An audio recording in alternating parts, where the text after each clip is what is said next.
morning, friends. Today is Independence Day. So, congratulations કે તમે independence પછી જન્મ લીધો એ પહેલાં આપણે કોઈ ભોગવવાનું આવ્યું નહીં. So happy independence day. અને જૈન તરફથી એટલે જૈન જો હોય એ લોકો મિચ્છામી દુક્કડમ આજથી પર્યુષણ સ્ટાર્ટ થાય છે. હવે કેપિટલ અને રેવન્યુ પોર્શનનો જે ટોપિક છે એમાં એક જ આ પાર્ટ બાકી છે, એટલે બંને પોઈન્ટ મેં સાથે લઈ લીધા છે ઉપર નીચે. થોડું કદાચ જોવામાં પણ મેં ફોટોગ્રાફ મોકલ્યો છે, એટલે જ્યારે હું તમને એક્સપ્લેન કરતો હોઉં ત્યારે તમે લખી દેજો અને લખ્યા પછી તમે વિડીયો આ જોજો અને વન બાય વન લાઈન તમે વાંચતા જજો. હું બોલતો હોઉં એમ તમે સાંભળતા જજો. Capital profit and revenue profit.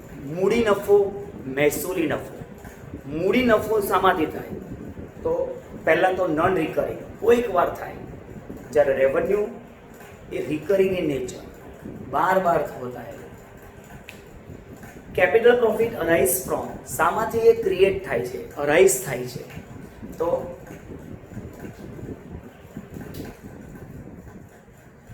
Capital profit arise from sale of assets, મિલકતો વેચવાથી.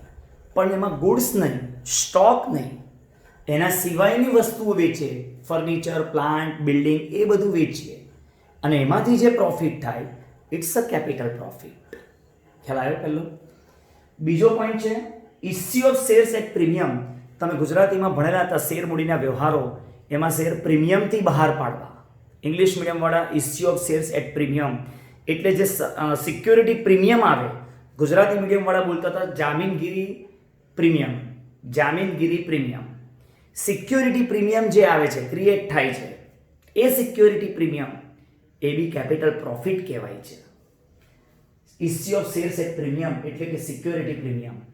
અને આપણે કોઈનો બિઝનેસ ખરીદીએ, એનો બિઝનેસની વેલ્યુ છે 5 લાખ, પણ આપણે જો બાર્ગેનિંગ કર્યું 4 લાખમાં ખરીદી લીધો બિઝનેસ, બરાબર છે, 1 લાખ ઓછી પ્રાઇસે બિઝનેસ ખરીદ્યો, one type of capital profit. એટલે કેપિટલ પ્રોફિટ શામાંથી અરાઇઝ થાય છે? તો first sale of assets except goodwill, other than goods. બીજું શેર ઇસ્યુડ એટ પ્રીમિયમ એટલે સિક્યોરિટી પ્રીમિયમ.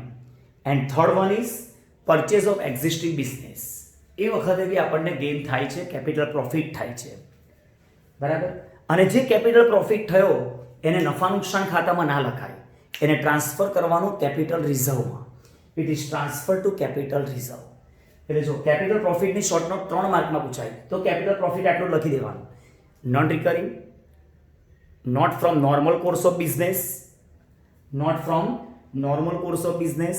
એમાં પેલો બીજો પોઈન્ટ એક્ઝામ્પલમાં sale of assets except goodwill, except goods.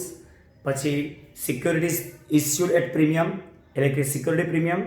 And third purchase of business, transfer to capital reserve. પતી ગયું, કશું જ નથી. જોઈ લો આમાં. Now revenue profit. પેલું non recurring, it's a recurring in the normal course of business activity. Arise from, આમાં શું વેચવાથી થાય? તો કે ગુડ્સ. પહેલામાં ગુડ્સ સિવાયનું કીધેલું, કારણ કે ગુડ્સ વેચે તો રેવન્યુ થઈ જાય. એટલે arise from sale of goods and services in the normal course of business. It is transfer two, એને ક્યાં ટ્રાન્સફર કરવામાં આવે? જનરલ રિઝર્વ, સામાન્ય અનામત. જ્યારે પહેલામાં કેપિટલ રિઝર્વ એટલે મૂડી અનામત. બસ આ ડિફરન્સ બી પૂછાય તો આ રીતે લખવાનું. 3 માર્કની શોર્ટ નોટમાં કેપિટલ પ્રોફિટ પૂછાય તો આટલો ભાગ લખવાનો, રેવન્યુ પૂછાય તો આટલો પાર્ટ લખવાનો. એટલે તમને ડિફરન્સ બી આવી ગયો, શોર્ટ નોટ બી આવી ગઈ. પણ જો કેપિટલ પ્રોફિટની અમાઉન્ટ, હવે તમે બિલ્ડિંગ 5 લાખનું બિલ્ડિંગ ખરીદેલું, તમે 5 lakhs, you have purchase building for ₹5 lakhs and now it is sold at ₹5,25,000 only.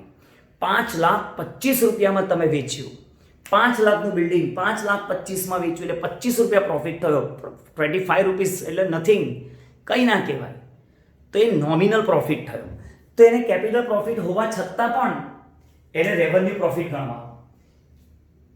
Capital profit of small amount, ઓછી અમાઉન્ટનો કેપિટલ પ્રોફિટ હોય તો can be considered as a revenue profit. એના revenue profit પણ consider કરી શકો છો, કંઈ વાંધો નહીં. Now capital loss and revenue loss, last point. Capital loss and revenue loss, મૂડી ખોટ અને મહેસૂલી ખોટ. સેમ પોઈન્ટ પહેલો, નોન રિકરિંગ, અનરિકરિંગ. આમાં not from normal course of business, normal course of business શું વેચવાથી? તો પેલા 3 પોઈન્ટ જ જેવા જ છે. જુઓ, sale of assets except goods. બીજું પેલામાં પ્રીમિયમથી ઇસ્યુ કરવાના, આમાં ડિસ્કાઉન્ટથી ઇસ્યુ કરવાના, issued at discount. Purchase of business, ઘણી વાર એવું બને આપણા બિઝનેસ ખરીદવો જ છે એટ એની કોસ્ટ. 5 લાખનો હું 6 લાખમાં ખરીદવા તૈયાર છું, જાઓ. તો તમે 6 લાખમાં ખરીદી લેશો, વધારે આપો છો પૈસા, તમને લોસ થયો આ એક જાતનો, બરાબર છે. એ લોસ કેપિટલ લોસ કહેવાય. બિઝનેસ ખરીદવામાં લોસ થાય, કેપિટલ લોસ. આવી ગયું? ઘણી વાર એવું બને તમે પબ્લિકમાં ડિબેન્ચર બહાર પાડ્યા મૂળ કિંમતે, સમજો પોઈન્ટ. ડિબેન્ચર ઇસ્યુડ એટ પાર. એટ પાર એટલે મૂળ કિંમતે, બટ રિડીમ્ડ એટલે પૈસા પાછા આપવા, ડિબેન્ચર પરત કરવા, તો એટ પ્રીમિયમ એટલે એનો મતલબ શું? પબ્લિકને 100 રૂપિયાનો ડિબેન્ચર 100માં આપ્યો, એનો મતલબ મૂળ કિંમતે ડિબેન્ચર આપ્યા. હવે જ્યારે રૂપિયા પાછા આપવાના થયા તો આપણે કીધું અમે તમને 110 આપીશું, જાઓ. એટલે આપણે પબ્લિકને પાસેથી લીધા 100 રૂપિયા, પબ્લિકને પાછા આપ્યા છે 110.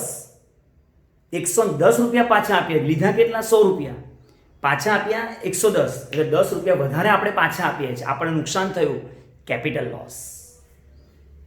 બરાબર છે, કેપિટલ લોસ. હવે third main point, capital loss જે થાય છે, ફિક્સ એસેટ વેચવાથી જે કેપિટલ લોસ થાય, બરાબર સમજો. ફિક્સ એસેટ વેચવાથી જે લોસ થાય, capital loss on sale of fixed assets, એ ક્યાં રેકોર્ડ કરવાનું? P&L માં. Recorded in profit and loss account. એટલે નફા નુકસાનમાં લખતા હતા, યાદ કરો. મિલકત વેચવાથી નુકસાન, નફા નુકસાનની ઉધાર બાજુ. Loss on sale of assets. આગળ, બટ અધર કેપિટલ લોસ એટલે મિલકત વેચવાથી લોસ થયો, સમજો બરાબર. મિલકત વેચવાથી લોસ થયો, मिलकत बेचवा, एसेट्स बेचवाથી लॉस थयो, एसेट्स बेचने से लॉस हुआ, उसको हम P&L में डेबिट में लिखेंगे. और अदर कैपिटल लॉस हुआ, उसको हम कैपिटल जो दूसरा प्रॉफिट है हमारे पास, कैपिटल प्रॉफिट दूसरा पड़ा हुआ है, उसमें से डिडक्ट करना है, माइनस करना है. बराबर समझना. कैपिटल लॉस एसेट बेचने से हुआ तो P&L डेबिट साइड लिखना है.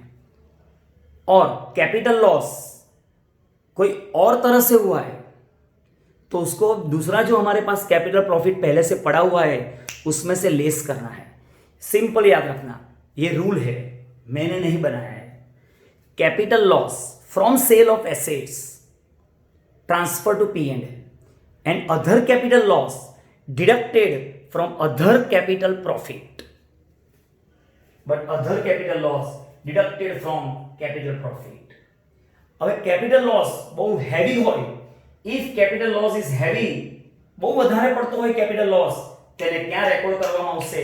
It is recorded on asset side of the balance sheet as a fictitious assets. ગઈકાલે આવેલું અવાસ્તવિક મિલકત, એઝ એ ફિક્ટિશિયસ એસેટ્સ, અવાસ્તવિક મિલકત તરીકે લખવામાં આવશે, બહુ મોટો લોસ હોય તો. બરાબર. તમને આમ તો યાદ નહીં હોય ગુજરાતી મીડિયમ વાળાને, તમે પ્રવેશ નિવૃત્તિ ચેપ્ટર ભણ્યા હતા, એમાં મિલકતમાં આપતા હતા ઘણીવાર નફા નુકસાન ખાતું. ગુજરાતી મીડિયમવાળા, ઇંગ્લિશ મીડિયમવાળાને જરૂર નથી. આ નફા નુકસાન ખાતું મિલકતમાં આપતા હતા, છેલ્લો પોઈન્ટ. તો એ હેવી પ્રોફિટ હેવી લોસ થયો હોય તો એને બતાવવામાં આવે છે. એટલે થર્ડ પોઈન્ટ ખાસ રખજો, फिक्स एसेट्स बेचने से जो लॉस हुआ है उसको ट्रांसफर करते हैं P&L में, और अदर कैपिटल लॉस हुआ है उसको हम अदर कैपिटल प्रॉफिट में से डिडक्ट करना है हमें. और तीसरा point, if capital loss amount is heavy, बहुत ज़्यादा लॉस हुआ है तो किसी में से लेस नहीं करना है, उसको हमें एसेट साइड पे बैलेंस शीट में लिखना है. वो एसेट नहीं है फिर भी हम एसेट साइड पर लिखते हैं, इसलिए उसको बोलते हैं हम फिक्टिशियस एसेट्स. और उसका नाम मैंने लिखाया था मिसलेनियस एक्सपेंडिचर, याद रखना. लास्ट वीडियो अगर देखा होगा तो उसमें बोला है मैंने. फिक्स एसेट्स से जो लॉस हुआ है उसको हम P&L में ट्रांसफर करते हैं. अदर कैपिटल लॉस हुआ है उसको हम बोलो अदर कैपिटल प्रॉफिट में से लेस करते हैं. और कैपिटल लॉस की अमाउंट ज़्यादा हो तो उसको हम एसेट साइड लिखते हैं एज ए फिक्टिशियस एसेट्स, ગુજરાતીમાં કહેવાય અવાસ્તવિક મિલકતો, બરાબર. અને પછી અમુક વર્ષોમાં એને માંડી વાળવામાં આવે છે, રાઇટ ઓફ કરવામાં આવે છે in a number of years. And written off એટલે માંડી વાળવું over the number of years. Revenue loss, recurring, normal course of business, sale of goods, transfer to P&L account. વધી ગયું. શાના લીધે થાય? આપણી પાસે જે ગુડ્સ પડ્યો છે, માલ પડ્યો છે, એની વેલ્યુ માર્કેટમાં ઘટી ગઈ, એનાથી લોસ થાય છે. આપણે 5 માસ્ક લઈ આવ્યા, આ કોરોનાને લીધે આપણે માસ્કનો બિઝનેસ કરવાનું વિચારીએ છીએ કે ભાઈ આપણે 25 રૂપિયામાં લાવીએ, 50 રૂપિયામાં આપણે લોકોને આપી દઈએ. 25 રૂપિયામાં તમે માસ્ક લઈ આવ્યા, 1 લાખ मास्क, 1 लाख मास्क आपने परचेस किया तो 25 रुपये में एक मास्क, ऐसे टोटल 25 लैक्स में परचेस किया. लेकिन क्या हुआ, अभी मास्क 5 रुपये में मिलता है, 10 रुपये में भी मिलता है. मार्केट में आपके मास्क की वैल्यू कम हो गई, उसकी वजह से लॉस हुआ है, बराबर. वो लॉस रेवेन्यू लॉस. चलो कैपिटल लॉस फिर से मैं समझा रहा हूँ. नॉन रिकरिंग, रिकरिंग, बराबर. नॉर्मल कोर्स में से नहीं, ये नॉर्मल कोर्स में से.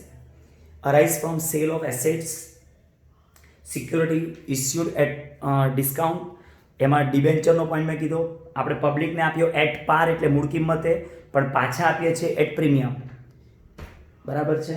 અને ત્રીજું હતું રિડીમ એટ પ્રીમિયમ, થઈ ગયું. Purchase of existing business. અને કેપિટલ લોસ એસેટ્સ વેચવાથી થાય, transfer to P&L. Other capital loss deducted from capital profit, બરાબર. અને ત્રીજો પોઈન્ટ હતો એમાં કેપિટલ લોસની અમાઉન્ટ વધારે હોય તો એને ક્યાં ટ્રાન્સફર કરવામાં આવશે? Asset side balance sheet. અને એવરી યર અમુક રકમ એને શું કરવામાં આવશે? રિટર્ન ઓફ એટલે કે માંડી વાળવામાં આવશે. ચલો અહીંયા તમારું આ પોર્શન કેપિટલ અને રેવન્યુ આખું ચેપ્ટર અહીંયા કમ્પ્લીટ થયું. હવે આપણે આના પરથી સ્ટાર્ટ કરીશું એક્ઝામ્પલ. પણ એક્ઝામ્પલ સ્ટાર્ટ કરતાં પહેલાં કાલે સન્ડે છે એટલે આખું આ ટોપિક પહેલાં બધા જ ક્વેશ્ચન્સ કેપિટલ અને રેવન્યુના કમ્પ્લીટ કરજો, તો જ મંડે તમને લાઈવ લેક્ચરમાં એક્ઝામ્પલ્સ તમને આવડશે, ને તો એક્ઝામ્પલ્સ નહીં આવડે.